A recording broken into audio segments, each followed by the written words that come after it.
之前给大家就分享过，这个微软的 AI 语音朗读功能现在已经非常的接近真人了。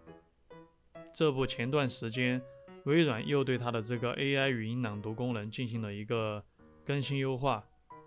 升级之后的效果现在是更加逼真了。下面给大家看一下这个效果。在不同的人那里，对快乐的看法是那么的不一样。这是一个瞬息万变的时代，我们每一个人都面临着很大的挑战。怎么样，是不是很吓人？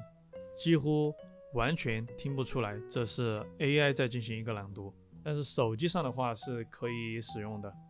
只需要一个很小的软件就可以实现这个功能，就是这个 GitHub 上面这个大神开发的这一个 TTS 这个软件，就可以实现手机的文字朗读。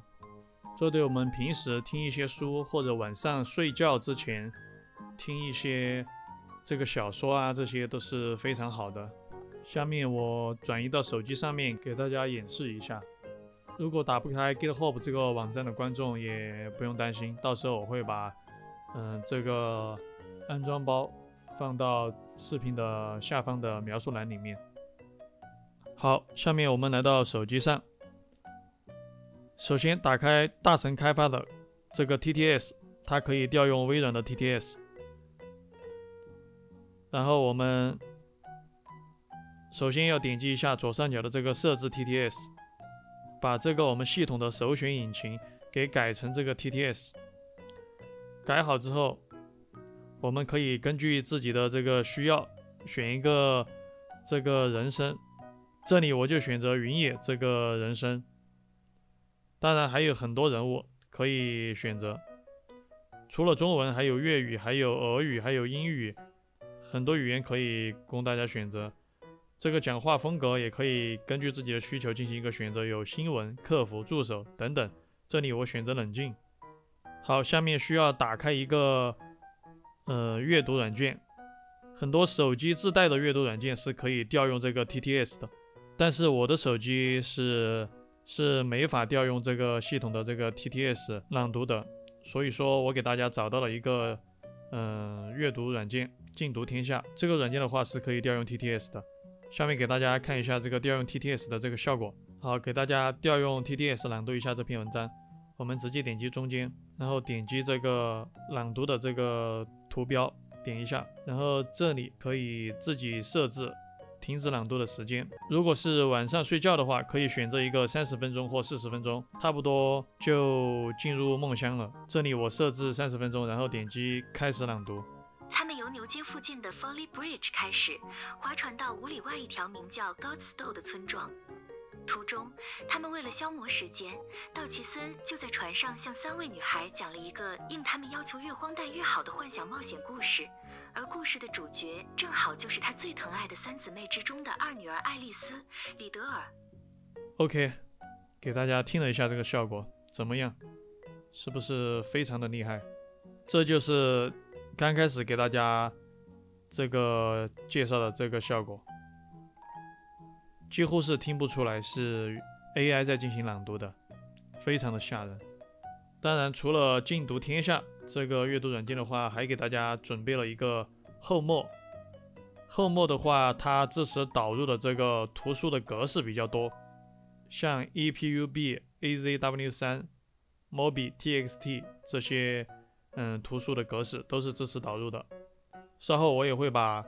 刚刚提到的这几个软件给放到视频下方的描述栏里面，供大家参考。哦，最后还要给大家讲一下，因为这个使用这个 TTS 的人现在可能比较多，尤其是我分享出来之后，因为大家都是共用的一个端口，可能这个会遇到卡顿啊这些情况，因为没办法，这免费的肯定是不会像收费的这么好用的。但是目前我使用还没有遇到过这个卡顿的情况。